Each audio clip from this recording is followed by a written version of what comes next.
Évidemment, quand les sirènes des pompiers se déclenchent toutes ensemble, l'effet spectaculaire est garanti.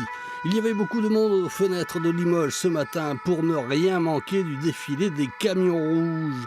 Rouges comme la colère des hommes du feu qui réclament depuis des mois les moyens de leur difficile mission.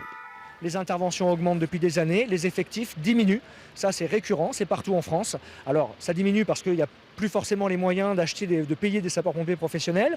Dans le milieu rural, on a de moins en moins de pompiers volontaires qui peuvent répondre, avec un véritable engagement civique, mais il y en a de moins en moins. Donc, il faut forcément plus de professionnels pour venir soutenir le milieu rural. Beaucoup de gestes de sympathie des passants sur le parcours du défilé. Certains ont même signé des cartes de soutien pour manifester leur solidarité. J'avais de la famille qui était pompier aussi, donc j'ai envie de ce métier et je trouve que c'est brave ce qu'ils font pour les autres. Ils sont toujours là pour en cas de besoin, tout ça, donc ils ne se sentent pas bien, ils se sentent un peu démunis par rapport à ce qui se passe. Donc voilà. Ces hommes ont besoin de matériel, ils ont besoin de financement, ils ont besoin de tout, d'hommes et de tout.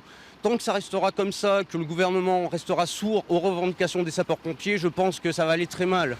Comme d'habitude, la manifestation a fini devant la préfecture, mais cette fois pas de porte close, contrairement au ministère de l'Intérieur, dont le mutisme agace prodigieusement les syndicats. Aucune réponse du ministre.